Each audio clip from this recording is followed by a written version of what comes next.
यावा गंगा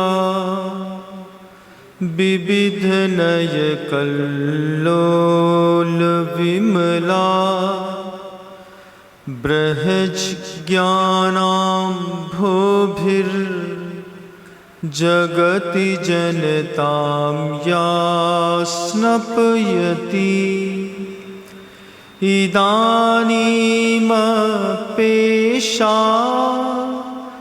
बुद्ध जन मरालय परिचिता महावीर स्वामी नयन पथगामी भवतु मे। अहिंसा परमो धर्म की परम पूज्य आचार्य भगवंत गुरुदेव श्री विद्यासागर जी महाराज की, वर्तमान आचार्य परमेष्ठी गुरुदेव श्री समय सागर जी महाराज की, समस्त मुनि संघ की।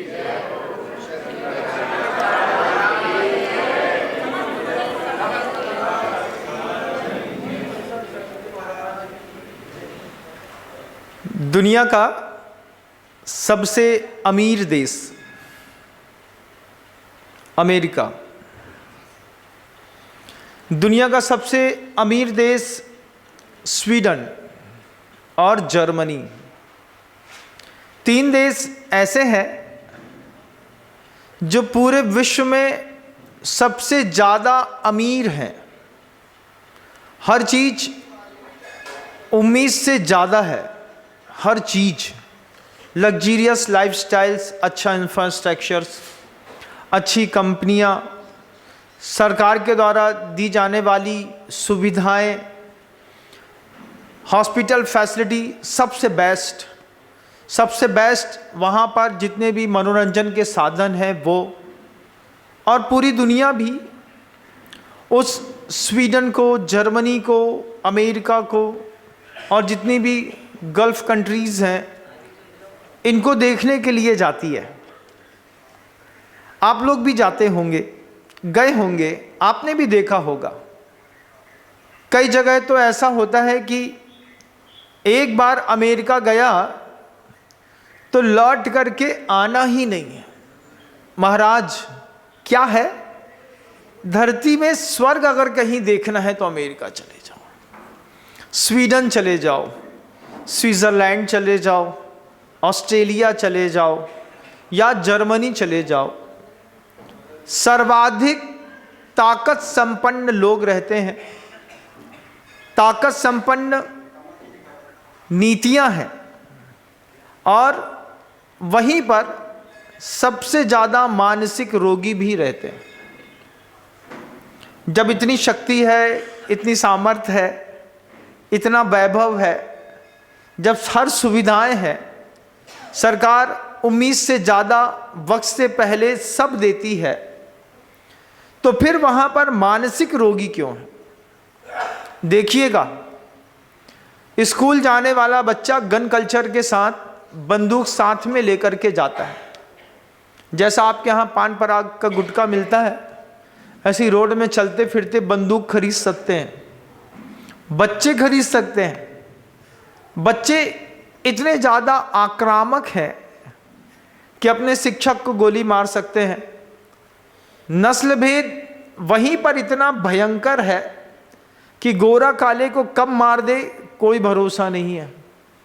सबसे ज़्यादा बलात्कार जिस देशों में हर प्रकार के शारीरिक सुख की छूट मिली हुई है, पिता की अलग गर्लफ्रेंड है, मम्मी के अलग बॉयफ्रेंड है, ऐसे संस्कृति वाले देशों में सर्वाधिक बलात्कार होता है।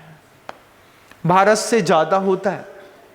जहाँ पर छूट है, जहाँ के कल्चर में वो चीज़ शामिल है कि 15-16 साल का व्यक्ति, बच्चा अपने किसी अपोजिट सेक्स के साथ डेटिंग में जा सकता है, वहाँ पर भी सबसे ज़्यादा मानसिक रोगी, सबसे ज़्यादा आत्महत्या करने वाले, सबसे ज़्यादा मर्डर करने वाले, सबसे ज़्यादा हिंसक लोग मिलेंगे तो वहीं पर मिलेंगे। अभी आप देख ही रहे हैं पूरे विश्व में, जहाँ पर उम्मीद थी कि यहाँ पे ज़िंदगी बहुत खूबसूरत है, आदमी भाग रहा है, लौट करके वही धुएं वाली गर्दे वाली ज़िंदगी को स्वीकार कर रहा है। वापस कम टू द रूट हो रहे हैं लोग। भारत के लोग वापस भारत आना चाहते हैं। भारत में कुछ नहीं है, फिर भी भारत आना चाहते हैं। आचार्य भगवंत के सामने ये सारी बातें रखी कि अमेरिका में, स्वीडन में, यूरोप कंट्रियों में, जर्मनी में, ऑस्ट्रेलिया में विश्व के सबसे ज़्यादा ताकतवर और समृद्ध लोग रहते हैं, लेकिन वहाँ पर ये सब भी होता है। आचार्य श्री जी एक शब्द कहते हैं, सब है, अध्यात्म नहीं है। सब है आपके घर के अंदर, सब क्या नहीं है? अध्यात्म नहीं है। जिसने पूछा, जब गुरुवर ने उनके लिए एक शब्द कह दिया कि अध्यात्म नहीं है, तो फिर वो सामने वाला व्यक्ति पूछता है, अध्यात्म आ भी जाता तो अध्यात्म करता क्या है? ये प्रश्न उठना लाजमी और स्वाभाविक है कि अध्यात्म करता क्या है। आचार्य श्री जी से पूछा तो गुरुजी कहते हैं, अध्यात्म का काम है, अध्यात्म व्यक्ति को निष्क्रिय बनाता है। जितना आध्यात्मिक व्यक्ति होगा उतना ज़्यादा वो निष्क्रिय होता चला जाएगा। जितने भी ग्रंथ पढ़िएगा, ध्यान करिएगा, जितना भी स्वाध्याय करिएगा, उससे खूबसूरती अपने जीवन में पैदा करनी पड़ती है निष्क्रियता की। महाराज, निष्क्रिय होना तो अच्छा नहीं होता। संसार से उदासीनता अलग वस्तु है और निष्क्रियता की बात अलग वस्तु है। निष्क्रिय के लिए गुरुजी हमेशा कहते हैं कि काय वांग मनः कर्म योगः, एक सूत्र है। उस सूत्र में कहते हैं कि जब परिस्थितियां बिल्कुल प्रतिकूल हो, जब लगे कि सब कुछ होने के बाद भी जिंदगी में कुछ नहीं है, जब लगे कि परिवार में सारी समृद्धता है, किसी बात की कमी नहीं है, और अब आत्महत्या का भाव होता हो, हिंसा का भाव होता हो, मानसिक दशा विकारग्रस्त होती हो, जैसे यूरोपियन कंट्री की है, तो एक चीज सीखनी है, निष्क्रियता। अध्यात्म से आती है, साधना से आती है। वह निष्क्रियता जीवन में गजब का कमाल करती है कि सब कुछ है, लेकिन अब मुझे निष्क्रिय होना है।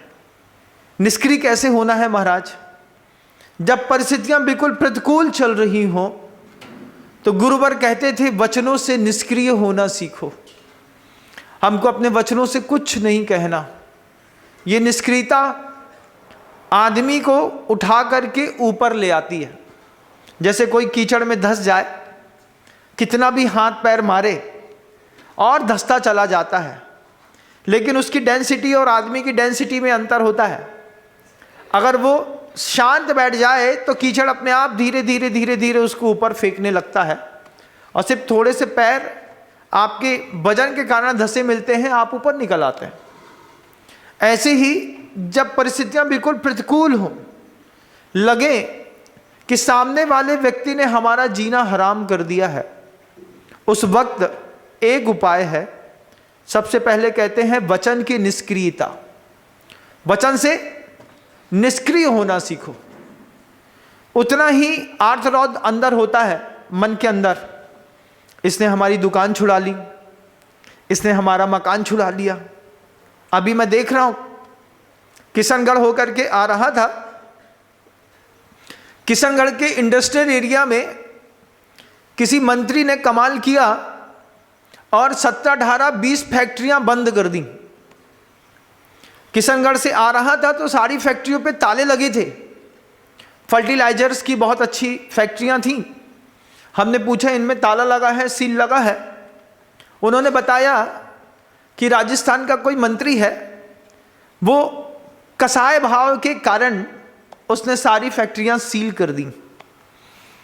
हम सोचते रहे कि उसने तो कर दी, करके चला गया होगा, लेकिन जिनके घरों की ये फैक्ट्रियां होंगी और जिनसे इनका घर चलता होगा, भोजन आता होगा, पानी आता होगा, बच्चों की शिक्षा आती होगी, व्यवहार होता होगा, उनका क्या होता होगा, सोच रहा था। फिर बाद में समझ में आया कि निश्चित रूप से गृहस्थ के जितने भी साधन होते हैं वे सिर्फ आर्त ध्यान और रौद्र ध्यान पैदा करते हैं। आपकी जिंदगी में कोई भी चीज है, आपकी पत्नी भी क्यों ना हो, आपका पुत्र क्यों ना हो, अरे आपका शरीर भी क्यों ना हो, वह भी आपके लिए या तो आर्त ध्यान पैदा करेगा या रौद्र ध्यान पैदा करेगा। आप अपने शरीर को लेकर के भी या तो इस चीज में चिंता में आतुर रहते हैं ये छूट ना जाए, और या फिर उस शरीर के निमित्त से हिंसानंदी रौद्र ध्यान भी कर देते हैं। एक इंसान से मैंने हमेशा कहा, सो करके उठते हो, रात में सोते हो, तय करो तुम्हारे एक दिन की जिंदगी के लिए कितने लोगों की जान गई, एक बार तय करो। कितने जल कायिक मरे, कितने वायु कायिक मरे, कितने वनस्पति कायिक मरे, कितने अग्नि कायिक मरा, कितना पृथ्वी कायिक मरा, कितने लोगों की भावनाएं मारी, तब जाकर के तुम्हारा एक दिन जिंदा रहता है। एक दिन सुबह सो के उठते साथ ही आप अनछने पानी को जब फेंक देते हैं नाली में, जब आप फ्लश ऑन करते हैं 9-10 लीटर पानी अंदर चला जाता है। एक आदमी के जिंदा रहने के लिए रोज कितने लोग जान देते हैं। एक बार कोई तय करे तो मन के अंदर वो भाव पैदा होता है अध्यात्म का।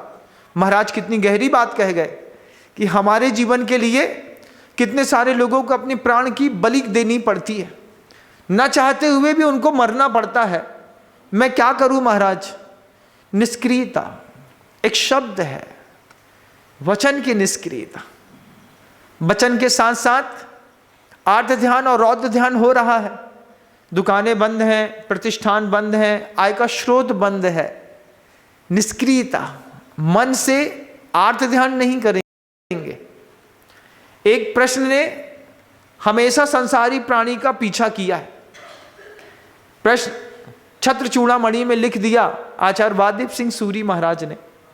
वो कहते हैं एक प्रश्न इंसान को हमेशा पीछा करता रहा, को हम कौन हूं मैं कि दृग गुण क्वत्या, क्या मेरा गुण है, मैं कैसा हूं।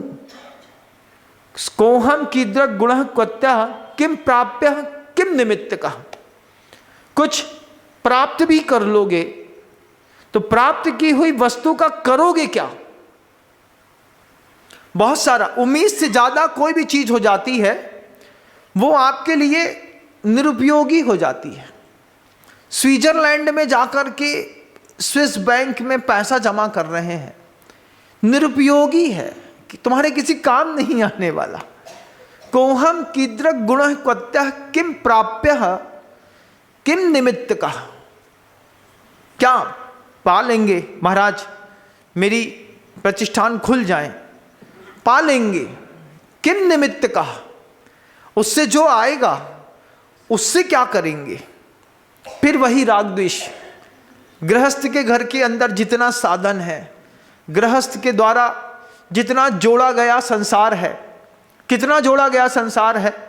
एक इंसान, उसको यथार्थ का दर्शन मरते वक्त भी लोग नहीं कराते, उसको मरते वक्त भी उससे झूठ बोल देते हैं। इंसान को शुरुआत में बताना चाहिए कि तुम संसार बसाओगे तो कुछ चीज़ों को लेकर के, शरीर को लेकर के संसार बसा है, घर को लेकर के संसार बसा है। हर आदमी का एक अंदर से एक डिजायर रहती है, एक आलीशान बंगला होना चाहिए। बपुर गृहम धनम दारा पुत्रा मित्राणी सत्रवा। ये आदमी के हमेशा से डिजायर रही हैं, अपेक्षाएं रही हैं, इच्छाएं रही हैं। बेहतरीन शरीर होना चाहिए, बेहतरीन एक अच्छा घर होना चाहिए, फिर अच्छी उसमें एक पत्नी होनी चाहिए, वो हिंदी नीतिकारों ने भी लिखा है क्या, पहला सुख निरोगी काया, दूसरी हो घर में माया, तीसरा सुख कुलवंती नारी, चौथा सुख पुत्र आज्ञाकारी, पांचवा सुख यश बढ़ जावे, छठवां सुख राजा का भय न सतावे। ये सुख रहते हैं संसार में, इन्हीं सुख पे मरते हैं। डिजायर है, बच्चे को बताई नहीं गई कि इस पे आदमी कितना उलझता है, कितना उलझता है महाराज। पहले शरीर पे उलझे, शरीर की उलझन से कुछ लोग बाहर निकल गए होंगे। बहुत दिनों तक सफेद बाल को काला करने की एक नाकामयाब कोशिश करी होगी। करते करते करते जब ये नाकामयाब कोशिश नाकामयाब हो गई तो एक दिन नियम लिया होगा, आज के बाद डाई नहीं लगाएंगे। काहे ना लगाएंगे भाई, थक गए महाराज। सुपर वास्मोल 33 लगाते लगाते, गार्नियर लगाते लगाते, वो पत्थर वाली डाई लगाते लगाते, और कुछ और जो भी दुनिया भर के और नए जमाने का आ गया है, एक दिन थक जाएंगे आप। जिस दिन थकेंगे उस दिन आपकी नई जिंदगी की शुरुआत होगी, क्योंकि आप एक विकल्प से मुक्त हुए। शरीर के विकल्प से मुक्त हो जाना फर्स्ट स्टेज है। जैसे पहले स्टेज का कैंसर, पहले स्टेज का कैंसर क्या है, जीवन में जिंदा रहते हुए मन का पहले स्टेज का कैंसर है शरीर कॉन्शियस, बॉडी कॉन्शियस लाइफ है। हम सुबह से लेकर शाम तक लगे हैं। उज्जैन में था, एक 85 साल की महिला आई, हम दोनों साथ में बैठे थे, सामने आई तो बाल पूरा काला। हमने कहा माँ कौन सा तेल लगाती हूँ, थोड़ा बताना, हम भी लगाएंगे। हमारा पूरा सफेद, तुम्हारा पूरा काला। वो धीरे से कहती है, हमने कहा क्या, बाद में बात करते हैं। 85 साल की उम्र हो गई थी। बाद में आई, हमसे प्यार से बोलती है, महाराज संसार में रहते हैं, इससे सब निभाना पड़ता है, आप नहीं समझ सकते, आप साधु हैं। हमने कहा हाँ, मेरे गुरु ने कहा था शरीर के प्रति निष्क्रियता लाना सीखो। गुरुजी ने खुद अपने शरीर के प्रति बहुत निष्क्रिय थे। गुरुजी शरीर से काम लेते थे लेकिन उसके प्रति निष्क्रिय थे। तो जितने भी दुनिया के लोग हैं बॉडी कॉन्शियस, इधर पे एक डिजायर, एक कैंसर से मुक्ति मिले, पहले इससे मुक्ति मिले तब तो, शरीर से मुक्ति मिले तो फिर दूसरी चीज होम कॉन्शियस। मेरा घर है, अभी एक घर साहब ने ऐसा बनवाया, डिवोर्स किस बात पे हुआ, नई बहू का, इस बात पे हुआ कि वो दरवाजा बहुत तेज बंद करती थी। हमारे घर का स्टैंडर्ड है कि दरवाजा बंद करने के साथ खोल करके धीरे से खींचो और उसको लॉक कर दो, लेकिन उसको तेज बंद करने की आदत थी, तलाक हो गया। इतना बढ़िया महल बना है, एक न एक दिन तो आग लगेगी। बपुर ग्रहम धनम दारा, मकान अच्छा हो गया, बैंक बैलेंस के लिए सुबह से लेकर शाम तक दौड़ता है आदमी, दौड़ते दौड़ते दम तोड़ता है आदमी। धन के लिए सुबह से लेकर शाम तक मेरे महाराज संसार में रहते हैं तो जरूरत तो पड़ती ही है, पड़ती है, लेकिन ना मिले तो फिर क्या करें, निष्क्रियता। आ गया सौभाग्य है, नहीं आया तो अपनी मानसिकता में अध्यात्म पैदा करिए।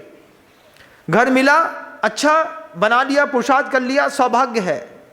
नहीं बन पाया तो फिर रामचंद्र जी के जैसे वनवास में एक छोटी सी झोपड़ी में भी अपने आप को संतुष्ट रखिए। क्यों, बड़े लोग छोटे मकान में भी रहें तो भी बड़े कहलाते हैं, और छोटे लोग बड़े मकान में भी रहें उसके बाद भी छोटे कहलाते हैं।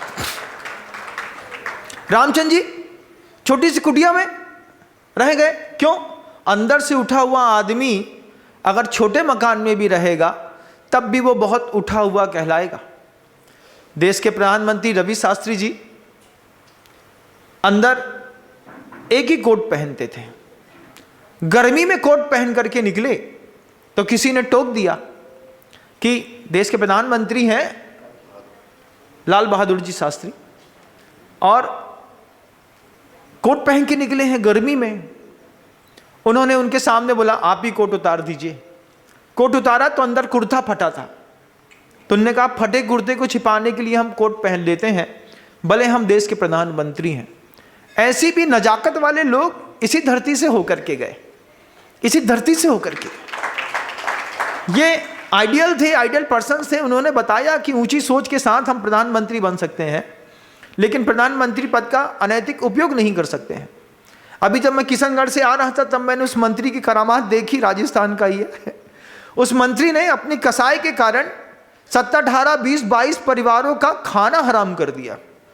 हमने कहा कितना संकलेश झेलता होगा वो व्यक्ति जिसके घर के अंदर इस तरीके के ताले मार दिए। बात सुधारी जा सकती है, बात खत्म करने से बात बर्बाद हो जाती है, और किसी भी चीज की कीमत एक वक्त के बाद खराब हो जाती है। गुरुजी ने एक बार बहुत तेज डांट दिया मुझे। मैं कमरे में चला गया, 4-5 दिन गुरुजी के पास नहीं गया।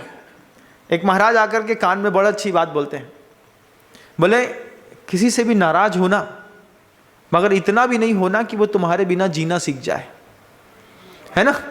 नाराज होना जायज है, लेकिन इतना भी नहीं कि तुम्हारे बिना वो जीना ही सीख जाए। तुम 5 दिन से गुरुजी के पास नहीं गए, अगर गुरुजी तुम्हारे बिना जीना सीख गए तो फिर गुरुजी की जिंदगी में तुम्हारी अहमियत खत्म हो जाएगी। जाओ अपनी अहमियत बनाओ।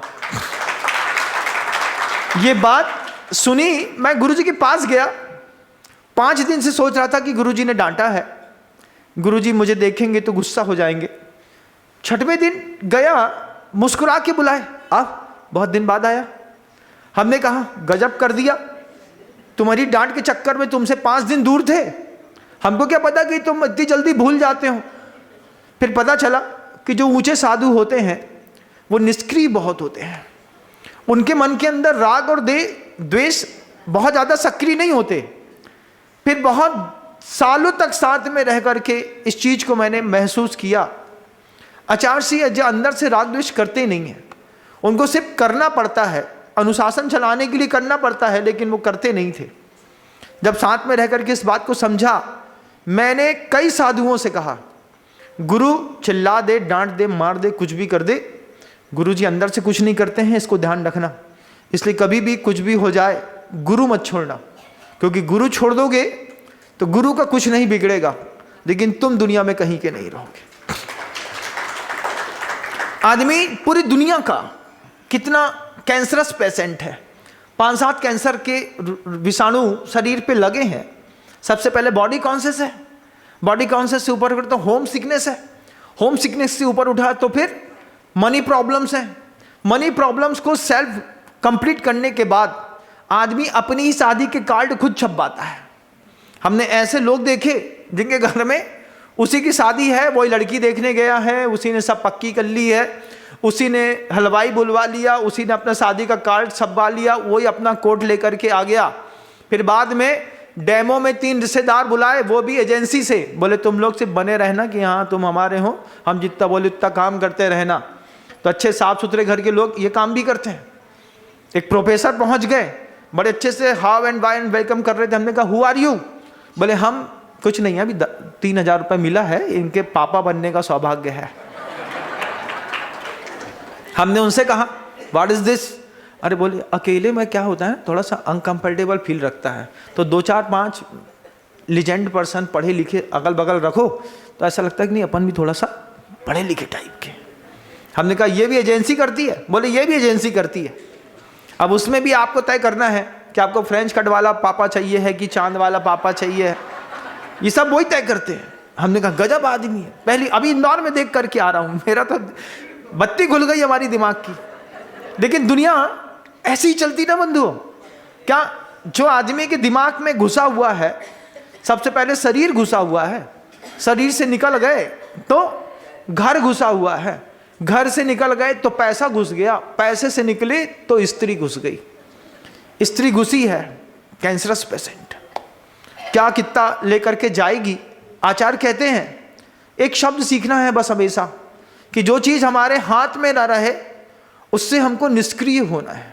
शरीर हमारे हाथ में ना रहे, शरीर से निष्क्रिय होना है। निष्क्रिय का मतलब उदासीन, उपेक्षित नहीं, उदासीन हो जाओ मन से, वचन से और काया से। काय वांग मनः कर्म योगः शब्द है, इसको जीने का प्रयास करो। आचार आपकी जिंदगी का भय बाहर कर देंगे। शरीर साथ नहीं दिया, शरीर से, मन से उदासीन हूं मैं, शरीर से कोई खास फर्क नहीं पड़ता, आज जाता है कल चला जाए। ये क्या हुआ? ये निष्क्रियता अध्यात्म की देन है। इस निष्क्रियता से आदमी ऊंचा उठता है। अब आदमी अपने शरीर से, अपने घर से, अपने पैसे से, अपनी पत्नी से फुर्सत हुआ, पत्नी आ गई, 4-6 महीना 8 महीना साथ में रह लिया, अब 9वें महीने एक बेबी प्लान कर लिया। महाराज संसार बढ़ाने के लिए एक संतान चाहिए। बपुर ग्रहम धनम दारा पुत्रा मित्राणी सत्रवा। 3 चीज और है जिंदगी की कि वो फिर पुत्र मोह में फंसता है। एक महिला, एक पुत्र की मोह की चाह उसके जीवन की ऐसी सुदृढ़ कल्पना रहती है। स्त्री होने पर उसके मन के अंदर रहता है कि मैं अपने पेट से एक बच्चा जनूं। ये हर स्त्री के मन के अंदर की एक अतृप्त आकांक्षा रहती है। और उस पुत्र के साथ वह पुत्र पैदा होता है और स्त्री का पूरा सौंदर्य खा जाता है। लेकिन अपने सौंदर्य की बलि दे करके महिला, माँ एक बच्चा पैदा करती है। शादी से पहले अलग चेहरा होता है, शादी के बाद चेहरा और खिलता है, लेकिन चेहरा ढलना शुरू होता है स्त्री का पुत्र की उत्पत्ति के बाद। उस पुत्र को अपनी जान, अपना अंग मान करके वो पैदा करती है और वही पुत्र बचपन से पेट के अंदर से पेट में लात मारता है। महिलाओं ने महसूस किया होगा, माँ बहनों ने, बच्चा जब पेट में मूव कर रहा होता है, घूम रहा होता है, तो अंदर ही अंदर वो लात मारता है। लड़के को लात मारने की आदत, बच्चे को माता पिता को लात मारने की आदत बचपन से रही। आपने भी अपने माता पिता को लात मारी होगी। ये बात जब पहली बार सुनी तब मन के अंदर ये धारणा बना के बैठा कि आज तक जितनी लात मारी तो मारी, आज के बाद अपने माता पिता को कभी लात नहीं मारेंगे। ये धारणा आप भी बनाइएगा कि शिष्य बनने के बाद भी माता पिता बदल लिए। घर के अंदर के पिता से ना सदी तो हमने अपना बाप ही बदला। हमने कहा पापा बदलो, नाम चेंज किया, आचार्य जी के संग में शामिल हुए। लेकिन ये बात दिमाग में रही कि बचपन में माँ को पेट के अंदर से लात मारी है, बड़े होने के बाद घर में पिता को लात मारी है। पिता के पास जब छोटा सा बच्चा खेलता है ना, तब पिता बहुत प्यार से कमरे के अंदर धीरे से बच्चे को लाड़ करता है, तब भी लेटा लेटा बच्चा दोनों लात पिता की छाती में मारता है। लेकिन अब इतने बड़े गुरु महाराज मिले हैं, प्रभु मेरी लात मेरे गुरु को न पड़ जाए, इस बात का हमेशा भय रहा। हमेशा उस भय के साथ आचार्य जी के साथ 20 साल जिया मैं। मुनि बनने के बाद गुरु जी ने 20 साल रखा मुझे अपने पास। क्यों? क्योंकि मेरे दिमाग में हमेशा था कि शब्दों से, मन से, वचन से, काया से कभी गुरु महाराज की अवहेलना ना हो जाए। ये क्या था? निष्क्रियता थी अपने आप के प्रति। गुरु सिखाते हैं वो चीज, तब मानसिक बीमारियां नहीं होती। बहुत सारे ऐसे भी लोग होते हैं कि जिस गुरु से दीक्षा होते हैं उसको भी लात मार देते हैं। है होगा तू, तेरे से ज्यादा पढ़े लिखे हम हैं। मोक्ष मार्ग में पढ़े लिखे का कोई ज्यादा काम नहीं है ना। CA CFA कर लिया, MBA कर लिया, डॉक्टर कर लिया, BDS कर लिया, फॉरेन रिटर्न हो गए। इस मोक्ष मार्ग में लौकिक पढ़ाई 2 कौड़ी की नहीं होती है, किनारे से धर दी जाती है। यहां पर एक चीज देखी जाती है कि तुम्हारे अंदर एकलव्य के जैसा डेडिकेशन है कि नहीं। एकलव्य का डेडिकेशन कैसा था? द्रोणाचार्य ने एक बार बोला, वो अंगूठा निकाला और धर दिया। ऐसे डेडिकेट लोग जो होते हैं वो मोक्ष मार्ग में काम करते हैं। लेकिन आप भी एक बार अपने आप से प्रार्थना करना, आपका भी कोई गुरु होगा, कोई एक गुरु तो होगा आपका। किसी का गुरु गुरुदेव होंगे, किसी का गुरु पुलक सागर जी होंगे, किसी के तरुण सागर जी होंगे, किसी के प्रसन्न सागर जी होंगे, किसी के विनम्र सागर होंगे, किसी के वीर सागर होंगे। कोई ना कोई आपका गुरु होगा। एक संकल्प करो भागीरथी, मैं अपने गुरु को कभी लात नहीं मारूंगा। मैं अपने गुरु के लिए जान दे सकता हूं, लेकिन भगवान मेरी लात मेरे गुरु को ना पड़े। इस बात के लिए अंदर से सोचो, अंदर से विचार करो। ये विचार अंदर से बहुत गहरा बैठेगा, आपकी धर्म में प्रवृत्ति बदल जाएगी। आदमी कैंसरस पेशेंट है, 5-7 चीज़ों में पूरी जिंदगी धीरे धीरे धीरे करके कैसे फिनिश करता है। शादी हो गई, धन आ गया, पत्नी आ गई, मकान आ गया, शरीर अच्छा मिल गया, उसके बाद बस अब एक अच्छा दोस्त और मिल जाए। फॉरेन ट्रिप अकेले नहीं जा सकते ना, जहाँ घूमने जाना है तो एक दोस्त चाहिए। इस चक्कर में जितने भी सोशल ग्रुप्स हैं, इनको हम शोषण ग्रुप कहते हैं, जैन शोषण ग्रुप। ये सामाजिक एक्टिविटी में शामिल नहीं है। ये एक सोशल ग्रुप बना लेंगे, सोशल ग्रुप बना करके क्या हुआ, एक फॉरेन टूर सिंगापुर का, क्या हम सारे धार्मिक अनुयायी लोग मिल करके हाफ पैंट और हाफ चड्डी बनियान पहन करके सिंगापुर घूम करके आएंगे। नाम रख दिया जैन शोषण, नहीं क्या सोशल, हाँ भाई ग्रुप रख दिया। अब ये घूमने तो जा रहा है लेकिन किसी मंदिर का जीर्णोद्धार नहीं कर रहा। जैन शब्द लगाया और जैन शब्द लगाने के बाद भी ये जैन शोषण ग्रुप ने आज तक कभी भी किसी साधु के बिहार में चौंका नहीं लगाया कि एक जैन सोशल ग्रुप ये बोले कि जैन सोशल ग्रुप है, हमारे साथ जैन शब्द जुड़ा हुआ है, अपन सब मिलकर के इतना बड़ा संघ चल रहा है, इस संघ की अपन वैयावत्ती करेंगे। सोशल ग्रुप मिल करके और पूरी एक्टिविटी मिल करके 60 आरिकाओं का विहार कराएगी। सोशल ग्रुप की ऐसी कोई एक्टिविटी देखने में नहीं आई। ये क्या करेगा, ये दूसरे के पैसे का वाटर कूलर बनवाएगा और अपनी फोटो खिंचवा करके लोगों के पेपर में डाल देगा। जिसका पैसा लिया उसको तो पता ही नहीं है कि हमारे पैसे का क्या हो रहा है। उन्हीं के नाम की पत्रिका छपती है, उन्हीं के नाम के पैसे का यूज करके यूज कर लेते हैं। लेकिन किसी साधु के बिहार में आज तक कोई भी जैन सोशल ग्रुप काम करता नहीं दिखाई दिया। अभी आरिकाएं थी मध्य प्रदेश से, पूरा सम्मेद शिखर जी गई, सम्मेद शिखर जी से पूरा घूमते हुए यात्रा करते हुए पैर छिलते होंगे, उनकी साड़ियाँ धोना होती होगी, उनके लिए आहार विहार रास्ते की व्यवस्था, कोई सोशल ग्रुप नहीं दिखा। एक अकेला सोशल ग्रुप दिखा जिसका नाम है प्रशांत जी जैन साहब, मुंबई वाले। उन्होंने अकेले कहा 300 आरिकाएं हैं, जितना विहार करना है, जितनी यात्रा करनी है, सारी यात्रा का खर्च हम देंगे। ये जैन सोशल ग्रुप ना हुए भैया, शोषण ग्रुप हो गए। सुनने में बुरा लग सकता है लेकिन बात बिल्कुल सही है, सटीक वाली है।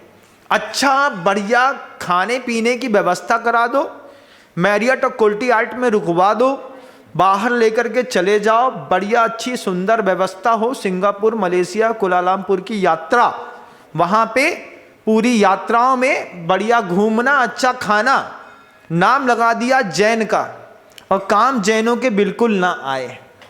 Self conscious cancerous life, body conscious cancerous life, अपनी होम सिकनेस वाली कैंसरस लाइफ, ये आप कितने बेहतरीन तरीके से जीते हैं। महाराज सही में ऐसा ही होता है क्या? आप बता दीजिए, सच्चा होता हो तो। एक जैन सोशल ग्रुप बता दे कि हमने किसी महाराज जी का विहार कराया हो आज तक, तो हम मान जाएं। व्यक्तिगत रूप से तो लोग चौंका लेकर के गुरुओं के पीछे गए, सोशल ग्रुप कभी नहीं गया। आज वो पूरी आरिकाएं पूरे अयोध्या, यूपी और पूरे पंचतीर्थ पहाड़ियों की सब यात्रा करके 1 वर्ष के बाद सतना नगर में प्रवेश कर रही हैं। 60 आरिकाएं हैं। कभी सोशल ग्रुप ने यह भी नहीं सोचा कि जैन सोशल ग्रुप अपने एक पर्सन से एक साड़ी, 16 मीटर की होती है एक आरिका की साड़ी, एक साड़ी जाकर के आरिका को दान देकर के भी हम प्रभावना कर सकते हैं। ऐसी कोई प्रभावना दिमाग में नहीं आती है, पता नहीं कौन सी प्रभावना। वो महाराज हम लोग का थोड़ा ऊंचे स्टैंडर्ड वाला है, हाँ तुमको BMW वाली एक बस दिलवा दे, बड़े लोगों का ग्रुप है, इसलिए तो सोशल ग्रुप नहीं कहते उसको हम क्या कहते हैं, शोषण ग्रुप। सोशल वर्सेस शोषण, कि जैन समाज में जैन जैसा कुछ ना दिखेगा, पानी छानने की विधि तक नहीं आती, कुछ नहीं जानते, लेकिन लाइफ ऐसी लगातार चलती चली जा रही है। आदमी इसी तरीके से मानसिक रोगी बनता है, अवसादग्रस्त होता है।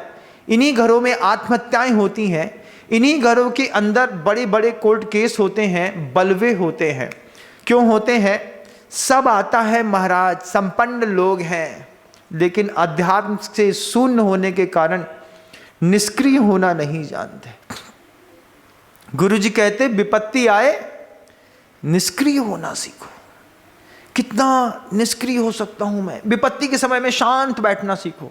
घाटा लग रहा है ना, मन से, वचन से, काया से शांत होना बैठो। जितना शांत होगे ऑटोमेटिकली वो आपको ऊपर जंप निकाल करके बाहर फेंक देगा। निष्क्रियता एक ऐसा जादू है कि जब भी हम लोगों ने इसका प्रयोग किया, हम लोग हमेशा सफल रहे। जब परिस्थितियां हमारे हाथ में ना हो तो मन स्थिति को निष्क्रिय करना पड़ता है।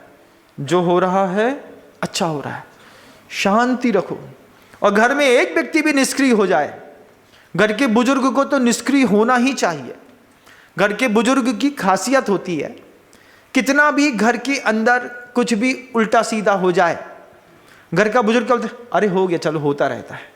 इतना बोला, इतने बोलने में आदमी को अपना पाप हल्का लगने लगता है, परिवार की परिस्थितियां संभल जाती हैं। लेकिन घर का बुजुर्ग भी अगर उसी चीज में गया तो फिर समझो सब गए। क्यों?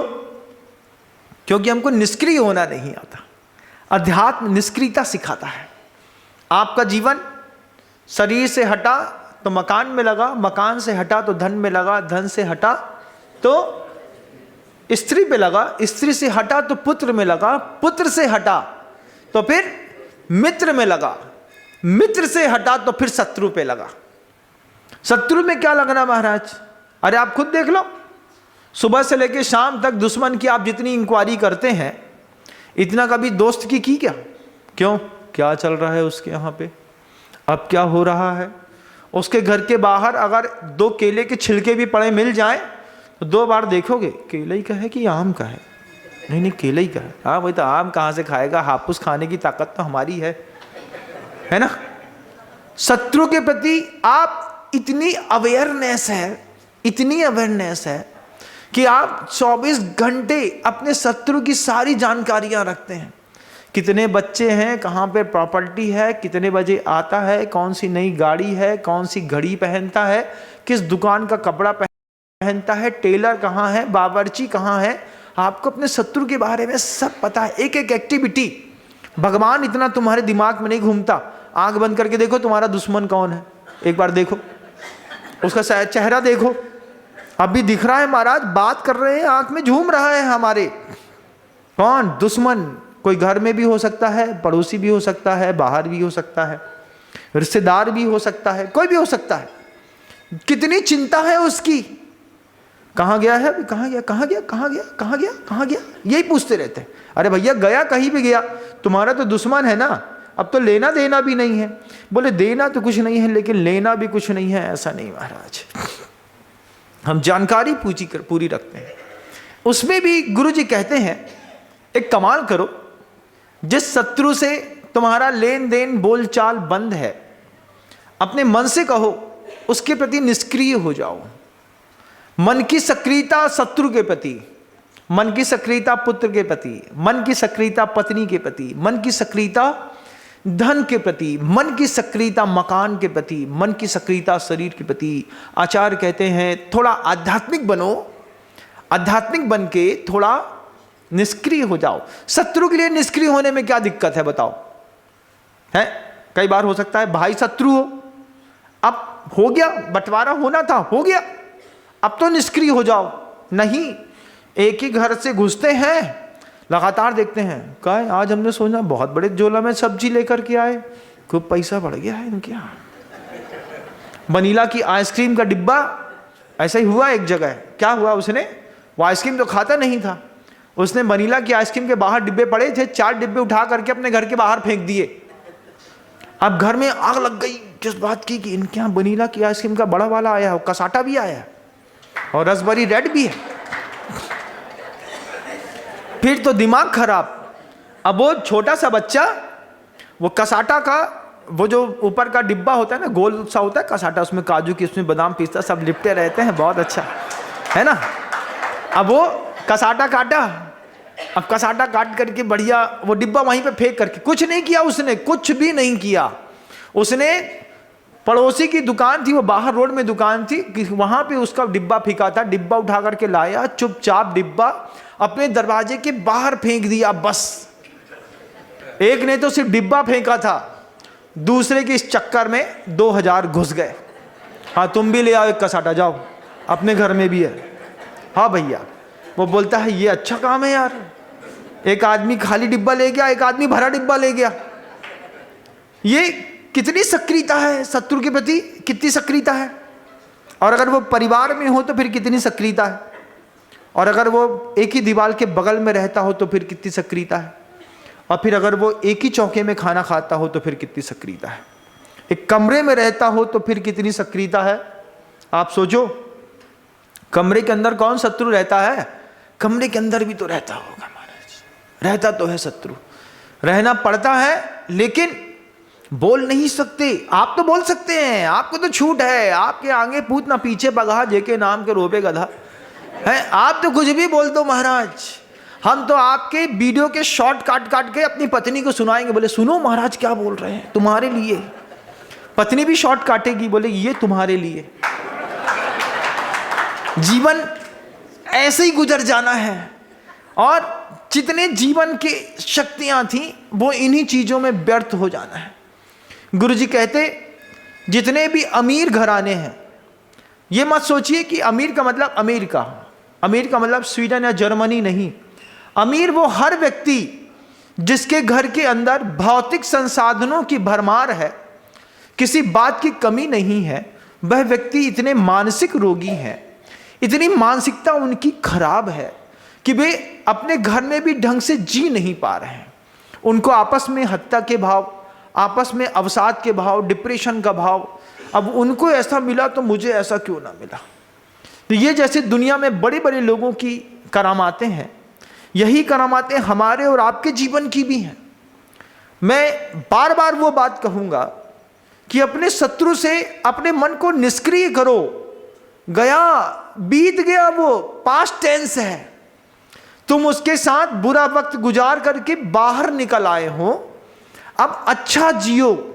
मैं अच्छा कैसे जियूं महाराज, मैंने शत्रु को अपना मान के रखा है, मैं उसके साथ जीऊंगा।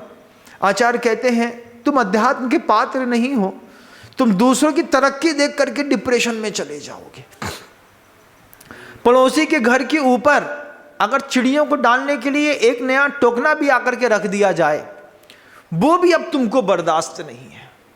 तो शत्रु के प्रति तो अपने अंतर मन को निष्क्रिय करो, निष्क्रिय करो। हो गया ना, कभी संयोग बना होगा, कभी तुम दोनों आपस में भिड़े होगे, कभी कुछ हो गया होगा, हो गया, निकल गया, पास्ट टेंस। महाराज सांप की प्रकृति नहीं बदलती, सांप की प्रकृति नहीं बदलती, तो अवेयरनेस रखो, लेकिन इतनी सक्रियता मन की मत रखो। हम शत्रु के प्रति मन से बहुत सक्रिय हैं, फिर शत्रु के प्रति उतने ही सक्रिय वचनों से हैं। कभी बात हो जाए, क्या वो क्या उसका क्या सुरेश कैसा है यार, अरे बात न कर यार सुरेश की, यार पता क्या क्या कर दिया तेरे साथ, क्या कर दिया, हमारे साथ तो ये कर ही दिया था उसने, तेरे साथ भी ऐसा कर दिया, वो एक नंबर का बदमाश है। अब वो बेचारा परेशान हो गया। सुरेश का मतलब किसी का नाम सुरेश ऐसे, noun is the name of any person place or thing. You not to believe कि आपके लिए नहीं कह रहे हैं, है ना। किसी सुरेश के लिए ये ऑब्जेक्ट नहीं बनाया मैंने, वो तो किसी का नाम लेना पड़ता है, एकाध में कोई संज्ञा तो लेनी पड़ती है। सुरेश ना लेके हम मनसुख ले लेते हैं, रामदास ले लेते हैं, श्याम कुमार ले लेते हैं, नहीं तभी पूरी दुनिया में सुरेश बदनाम हो जाए। तो ऐसा कुछ है नहीं। अरे मैं नाम तो किसी अपने का भी ले सकता था, लेकिन फिर हमारे ऊपर चढ़ जाता है, इसलिए हमने अपने का नाम नहीं लिया। लेकिन आप अपने शत्रु के प्रति कितने सक्रिय हैं, आपकी मानसिकता आपके शत्रु के प्रति इतनी सक्रिय क्यों है, आपका वचन आपके शत्रु के प्रति सक्रिय है, आपकी काया आपके शत्रु के प्रति सक्रिय है। दिन में एक आध बार उसके गली मोहल्ले से निकलना हो जाता है, नहीं निकलना है तो उसे गली में जो रहता है पड़ोसी, उससे तुम्हारे अच्छे संबंध है। क्यों? तुम्हारा पड़ोसी ठीक है? अरे तुमको हमारे पड़ोसी का मतलब, अरे नहीं ऐसे ही पूछ रहे थे। अरे ऐसे काहे पूछ रहे थे, ऐसे खुजाते रहेंगे, सब पड़ोसी ठीक है, अरे ऐसे ही पूछ लिया बस हो गया। ऐसा कुछ पूछता ही नहीं है भैया। अंदर बिना गुदगुदी के आदमी कुछ नहीं पूछता। तुमने अपने दुश्मन के बारे में पूछा, मतलब तुम्हारी ऊर्जा दुश्मन को लग रही है, तो फिर दुश्मन की ऊर्जा भी तुमको लग रही है, क्योंकि दोनों आध्यात्मिक नहीं है। आध्यात्मिकता व्यक्ति को निष्क्रिय बनाती है। जब परिस्थितियां आपके हाथ में ना हो, जब आपका पुण्य आपके हाथ में ना हो, जब परिणाम आपके हाथ में ना हो, तो अपने आप को निष्क्रिय करना सीखिए। मैंने अपने आप को सरेंडर जोन में डाला। आपने वो देखा होगा ना, 0 रहता है, एक तरफ +1 2 3 4 5 लिखा रहता है, एक तरफ -1 2 3 4 5 लिखा रहता है। ना आपको प्लस में जाना है ना माइनस में जाना है, आपको 0 पे आकर के खड़ा हो जाना है। संवाद में अपने जीवन, देखिए ये ग्रंथों में लिखी वो बातें हैं जिन बातों से आदमी को विकास मिलता है। अगर सोचिए आप अपने शत्रु के प्रति निष्क्रिय हो गए होते तो कितना अच्छा होता। अब मान लीजिए आपका शत्रु 7 समुंदर पार है, दूसरे शहर में रहता है, दूसरे गांव में रहता है, दूसरे राज्य में रहता है, आपको उससे मिलना जुलना भी नहीं है, उसके प्रति सक्रियता क्यों है? पुत्र के प्रति कितने सक्रिय हैं आप, हैं कि नहीं हैं? उसके लिए भी एक वक्त के बाद निष्क्रिय बनना पड़ता है। जब शादी होती है ना, तो सिर्फ कन्यादान नहीं होता, पुत्रदान भी होता है। एक व्यक्ति ने अपने परिवार की कन्या छोड़ी, तो जिस परिवार का पुत्र है वो भी संकल्प करता है, आज के बाद मैंने अपने पुत्र को छोड़ा, मैं अपने पुत्र से निष्क्रिय हुआ। अगर आप अपने पुत्र से शादी के बाद निष्क्रिय हो जाएं और वो अपनी बच्चे से निष्क्रिय हो जाएं, तो वो दंपति बहुत अच्छे से जी सकते हैं। लेकिन दोनों के परिवार सक्रिय इतने होते हैं कि जीना हराम कर देते हैं। बोलो है कि नहीं है? निष्क्रियता वरदान है ना, है वरदान। अगर बेटी का कन्यादान हुआ था, शादी के वक्त आप तय कर लेते कि मैंने अपने पुत्र का भी दान किया। अब ये 2 दान दी हुई वस्तुएं आपस में अपने जीवन विकास की यात्रा खुद गढ़ लेंगी। पढ़ा दिया है, लिखा दिया है, समझा दिया है, सब कर दिया है, अब क्या फिर से चुंगा पकड़ा करके उसको चलना सिखाओगे? नहीं। तो क्या करें महाराज? जैसे बच्चे के माँ बाप बच्चे से निष्क्रिय हुए, ऐसे पुत्र के माँ बाप अपने पुत्र से थोड़ा निष्क्रिय हो जाए। देखो उसकी शादी कर दी है, समझदार है, उसकी पर्सनल लाइफ में इंटरफेयर मत करो। बेटा आप देखो आपके हिसाब से आपको टैकल करना है, हम देख रहे हैं बेटा, तुम चिंता मत करियो, तुम्हारी मम्मी है छोड़ेगी नहीं। भगवान माथा कूट लिया, बर्बाद कर दिया सामने वाले को, जहर खिला दिया तुमने। दुनिया में जब कभी भी किसी अच्छे गृहस्थी बिगड़ी है दंपति की, नव दंपति की, उसमें सास ससुर और माता पिता का सर्वाधिक योगदान रहा है, सर्वाधिक। बच्चे को बच्ची के साथ कुछ थोड़ी सी भी बात हुई, बीच में ससुर बोल गया, अभी से जबान लड़ा रही है, बाद में जाके क्या करेगी? भैया निष्क्रिय होना सीखो। उनको जिंदगी जीनी है, वो आपस में समझेंगे ना। आप क्यों समझ रहे हैं? नहीं हम घुसेंगे महाराज, घुस जाइए। आप जितना घुसेंगे उतना ही उन दोनों में फैक्शन पड़ना लगेगा। निष्क्रियता इस दुनिया में वरदान है। उदासीनता की बात नहीं कर रहा हूं, काय वांग मनः कर्म की निष्क्रियता की बात कर रहा हूं कि हम वचनों से, काया से और मन से अगर अपने पुत्र के प्रति एक वक्त के बाद निष्क्रिय हो जाएं, अपने शरीर के प्रति एक वक्त के बाद निष्क्रिय हो जाएं। अब बताइए, सुबह से लेकर शाम तक चिंता है, कितने ही बाल में लगा लो, उसके बाद क्या होता है महाराज? तीसरे दिन अंदर से वो सफेद सफेद दिखता है एक लाइन। अब वो दिखेगी भैया, अंदर से निकल रहा है तो ऊपर तो करिया कर सकते हो, अंदर तो वो सफेद रहेगा। और हम लोग क्या सोचते हैं, अच्छा था पहले कृष्ण लेस्या थी, अब कम से कम श्वेत लेस्याएं हो गई हैं, परिणाम सुधर गया। गृहस्थ क्या सोचता है, अरे हमको ना चाहिए श्वेत लेस्या, हम कृष्ण लेस्या में अपना जिंदगी जिएंगे। और राजा भैया थोड़े यहाँ पे कट और लगा देना है, थोड़े यहाँ पे और डार्क कर देना, यहाँ का बाल जल्दी निकल आता है। तब क्या करे, निकल आता है। तो धतूरे के बीज में कुमड़ा होता है ना, भूरे कलर का कुमड़ा, उसमें धतूरे के बीज पीस करके सिर में लगा लो, उससे बाल उगने ही बंद हो जाएंगे, फिर उससे सहूलियत हो जाएगी। किस बात की? फिर बोलना खोपड़ी गंजी मनोहर चीज है, एक भी रेशा ना इसमें क्रीच है। खोपड़ी गंजी मनोहर चीज है, एक भी रेशा ना इसमें क्रीच है लोहार की निहाई की तरह। लोहार की निहाई देखी है? वो लोहार जो होता है ना, उस लोहार के सामने एक लोहा रखा रहता है जिसमें रख करके वो पीटता है, उसको निहाई कहते हैं। उस निहाई को कभी जाकर के एक बार छू के देखो, इतनी चिकनी और चमकदार होती है। वैसे ही खोपड़ी गंजी मनोहर चीज है, एक भी रेशा ना इसमें क्रीच है लोहार की निहाई की तरह खोपड़ी गंजी मनोहर चीज है। क्या करें महाराज, खोपड़ी को गंजा कर ले। अब देखो जितने गंजे हैं बोल रहे हमारा सौभाग्य है जीवन का, महाराज ने हमारी खोपड़ी पर खोपड़ी अच्छी चीज दे दी। अब जिनके ऊँग तो रहे हैं, ऊपर से काले हैं अंदर से सफेद आ रहे हैं, वे बेचारे सुबह शाम परेशान रहते हैं। रात में 9 बजे सोते हैं तो पहले लगाते हैं, उसके ऊपर एक कैप पहनते हैं, फिर बगल में सोते हैं, फिर पत्नी बोलती तुम्हारी प्लास्टिक कैप बंधा रही है। वो फिर बोलता होगा अरे कोई बात नहीं भगवान, सुबह पूरी दुनिया को दिखाना है। बॉडी कॉन्शियस लाइफ, निष्क्रिय बनो, थोड़ा निष्क्रिय बनो, बहुत मजा आता है।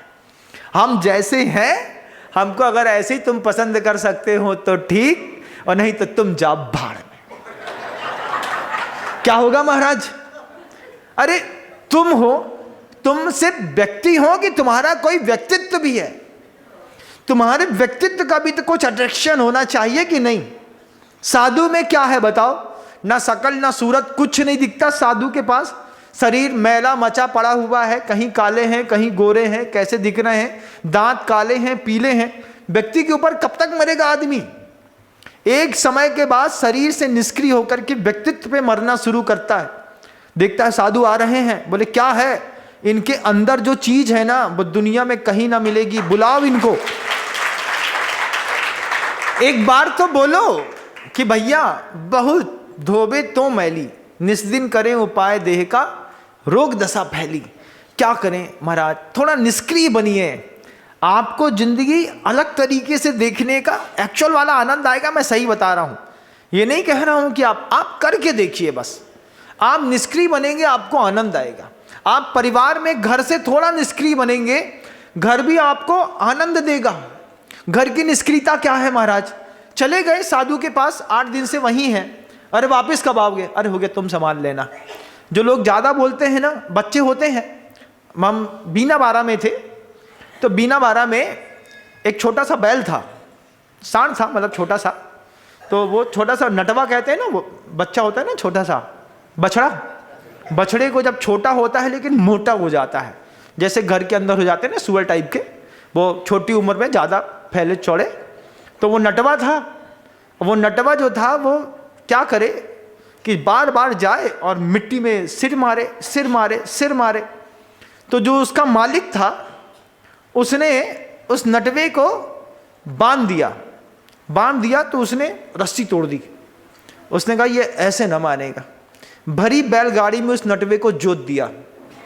जैसी बैलगाड़ी में जोता वैसे ही दोनों पैर नीचे करके बैठ गया। ऐसे ही आपके घर के अंदर भी नटवे होंगे, 16, 17, 18, 19 साल के, बहुत फैलते होंगे। नटवा भी होगा और नटवी भी होगी, है ना। मैं एयर होस्टेस बनूंगी, हाँ। मम्मी के हाथ का खाना पसंद नहीं है, हाँ बहुत अच्छा। हमको हॉस्टल में भेज दो, हाँ बहुत अच्छा। थोड़ा इनके माथे घर छोड़ दो 4 दिन के लिए। 4 दिन बोलो बेटा तुम्हारा घर है, तुम अच्छे से रहना, घर को बिल्कुल व्यवस्थित मेंटेन करके रखना, घर से थोड़ा निष्क्रिय हो। इन नटवा नटवी के कंधे पे थोड़ा सा बल तो रख के देखो, ये वहीं बैठ जाएंगे। 6वें दिन क्या बोलेंगे? मम्मी घर कब आओगी? अरे तुमको तो खाली घर बहुत अच्छा लगता था ना, अब खाली घर में रह लो। नहीं मम्मी आप आ जाओ, आप आ जाओ, आप आ जाओ। जैसी मम्मी आई, लड़की लड़के ने छुट्टी पटाई भगवान, झाड़ू लगाओ, पोछा लगाओ, लाइट चालू करो, पानी भरो, बिजली का बिल देखो, ये करो वो करो, घर संभालना कितनी आफत है। फिर मम्मी पे महान श्रद्धा पैदा होती है, लेकिन कब? जब आप थोड़ा घर से निष्क्रिय होते हैं। निष्क्रियता चाहिए थोड़ी सी, जवाबदारी सौंप करके एक बार हट के देखो। जैसे ही हट जाओगे तो कंधे इतने बलिष्ठ नहीं हैं जितने बलिष्ठ दिखते हैं लोगों के। ये निष्क्रियता जीवन का जबरदस्त वरदान है। सिर्फ आध्यात्मिक लोगों के जीवन में आती है, सबके जीवन में नहीं आती। अगर आप आध्यात्मिक हैं और अगर आप अपने शरीर से निष्क्रिय होना सीख गए, आध्यात्मिक हैं आप, अपने घर से निष्क्रिय होना सीख गए, आध्यात्मिक हैं आप, अपनी पत्नी से भी निष्क्रिय होना सीख गए। कब, कैसे, उससे कैसे निष्क्रिय हो सकते हैं? अष्टमी चौदस में नियम लो, मैं अपनी पत्नी से निष्क्रिय रहूंगा। क्या करूंगा? मन से, वचन से, काया से ना उसकी अवहेलना करूंगा, ना किसी प्रकार के परिणाम दूषित करूंगा। निष्क्रिय का मतलब क्या महाराज जी? छोड़ दूंगा? छोड़ना नहीं है, अवहेलना नहीं करनी है, ना मन से, ना वचन से, ना काया से। थोड़ी सी निष्क्रियता आ गई, वो अपने आप सोचेगी आज अष्टमी है, ये अष्टमी को गुस्सा नहीं होते। कब समझ में आएगा? जब 8 अष्टमियां निकल जाएंगी तब बत्ती जलेगी उसकी। फ्यूज बल्ब रहती हैं, एक बार में कुछ समझ में नहीं आता। 8 अष्टमी, 8 चौदस, 8 पर्यूषण निकल जाएंगे, 8 16 कर्ण भावना निकल जाएगी, तब 9वें में समझ, अच्छा तुम इतने दिन से हम सोच रहे, तुम एक दिन 2-4 दिन तुमको क्या हो जाता है। अब वो सामने वाला बोलेगा भैया मैंने गुरु जी का प्रवचन सुना था, उसमें कह रहे थे गुरु जी अष्टमी चौदस को निष्क्रिय हो जाना, हम निष्क्रिय हो गए। कब समझ में आया? 8 महीने 7 महीने बाद। जलती है बत्ती, थोड़ा सा हो जाता है, एडजस्ट तो करना ही पड़ता है ना, अब क्या कर सकते हैं। 2 लोग साथ में चल रहे हो पैदल, हमारे साथ तो हमेशा होता है, कोई बड़ा आदमी हमारे बगल में चलने लगता है, हमारी चाल खराब हो जाती है। हम चलते 7 किलोमीटर घंटे के हिसाब से, अब बे टम्मक टू दुईगुण विस्तारा पेट वाले आए, बगल में चलने लगे। अब उनका पेट ऐसा बोल रहा है महाराज ऐसे ऐसे। हमने कहे क्या करें? साथ में चलने वाले के साथ एक चीज हमेशा बना के रखनी पड़ती है, क्या? तालमेल। अचानक अपने आप तालमेल बनाना पड़ता है। तो यही तालमेल है कि हम अपनी पत्नी के साथ अष्टमी चतुर्दशी को निष्क्रिय हो जाएं, पर्यूषण पर्व के 10 दिन निष्क्रिय हो जाएं, अष्टांगिका के 8 दिन निष्क्रिय हो जाएं। 8 अष्टांगिकाएं निकलेगी, उसको समझ में आएगा अच्छा ये 8 दिन निष्क्रिय रहते हैं, ना हमसे गलत बोलते हैं, ना गलत व्यवहार करते हैं, ना गलत हमारे बारे में सोचते हैं। हम गलत कर भी दें तो भी अंदर ही अंदर सोचते हैं निष्क्रियता परम धर्म। अभी तक क्या सोचा था? अहिंसा परमो धर्म। अब नया सूत्र लो, निष्क्रियता परमो धर्म। निष्क्रियता परम धर्म हो जाए एक बार, आपको इतना आनंद आएगा। जब मेरे हाथ में कोई परिस्थिति नहीं होती, मैं इस ब्रह्मास्त्र को निकालता हूं और अपने ऊपर लगा देता हूं। जब कोई चीज मेरे हाथ में नहीं होती तो मैं अपने शरीर से भी कहता हूं निष्क्रियता परम धर्म है। 7 दिन से सर्दी थी, मैं लगा रहा उसमें, मैं उसको बार बार पोंछता था, फिर कुछ सूंघता था, फिर अमृत धारा डालता था, फिर उसकी सिकाई करता था। हमने देखा सेवन करने से तो साहब जा नहीं रहे हैं। फिर परसों रात को, कल रात को मैं उससे निष्क्रिय हो गया। हमने कहा निष्क्रियता परम धर्म है, सो जाओ, इसको बहना है तो बहती रहेगी। तो रात भर वो टपकती रही, टप टप टप टप, 1 आध घंटा टपकी होगी, कब बंद हो गई पता नहीं चला। निष्क्रियता परम धर्म, शरीर के लिए, पत्नी के लिए, पत्नी उसे भी कहेंगे अपने पति के लिए, क्या चीज? निष्क्रियता परम धर्म। अष्टमी चतुर्दशी को हम तुमसे निष्क्रिय हैं, तुम क्या कर रहे हो हमको तुमसे कोई मतलब नहीं, हमको तुम्हारी तरफ देखेंगे नहीं, हम दूसरी तरफ देख लेंगे। बोले क्या हुआ महाराज? बोले वैसे तो वो तुंकारी ज्वालामुखी हो, पता नहीं क्या क्या है, लेकिन अष्टमी के दिन बिल्कुल शांत रहती है महाराज। और इसका एक और कमाल आप भी कर सकते हैं महाराज। उपाय बताऊं कि नहीं? बता दीजिए महाराज। एक छोटा सा संकल्प लीजिए, जब हम अपने पति से निष्क्रिय रहेंगे उस दिन हथकरघा की सफेद साड़ी पहनेंगे महाराज। सफेद साड़ी का मतलब, सफेद साड़ी मतलब पूरी ब्रह्मचारिणी वाली नहीं, नीचे बढ़िया लाल नीले हरे कलर की बॉर्डर होगी, 4-5 उसमें फूल होंगे, लेकिन हम हथकरघे की एक सफ़ेद साड़ी अपने घर में रखेंगे और वो सफ़ेद साड़ी आपकी निष्क्रियता का प्रमाण पत्र होगी। आज मैं निष्क्रिय हूं, मैंने सफ़ेद साड़ी पहन ली है, इसमें फूल पत्तियां लगी हैं, पति को बता देना ये मेरी साधना की साड़ी है, जिस दिन मैं निष्क्रिय रहूंगी उस दिन ये सफ़ेद साड़ी पहनूंगी। अष्टमी के दिन नियम ले लीजिए, 14 का नियम ले लीजिए, अष्टांगा का नियम ले लीजिए और बहुत अच्छा काम करिएगा।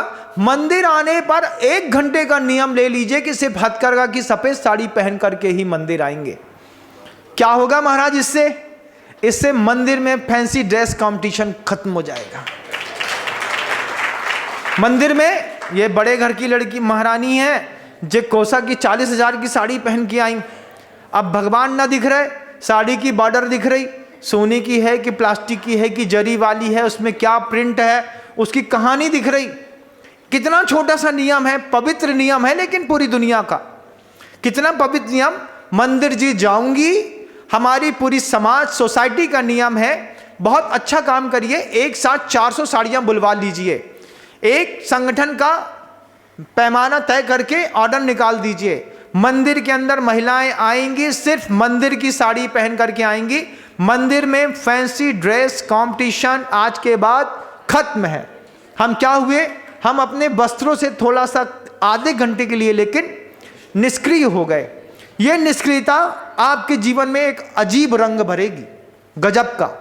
और ये सिर्फ रंग ही नहीं भरेगी, जब आप एक हथकरघे की साड़ी पहनते हैं, एक स्त्री जब एक हथकरघे की साड़ी पहनती है मंदिर आने के लिए, उसको ये पता भी नहीं होता कि साड़ी के पीछे किसी के ब्रह्मचर्य की रक्षा भी छिपी हुई है। साड़ी पहनती हैं आप, और वो महिला जो साड़ी बना रही है दूसरे छोर पर बैठ करके, उसको अगर साड़ी बनाने का काम नहीं दिया गया होता तो वो सेक्स वर्कर बन करके अपने परिवार का पेट पालती। एक सेक्स वर्कर को आप एक गंदे काम से मुक्त कर सकते हैं, उसके एक साड़ी पहन करके।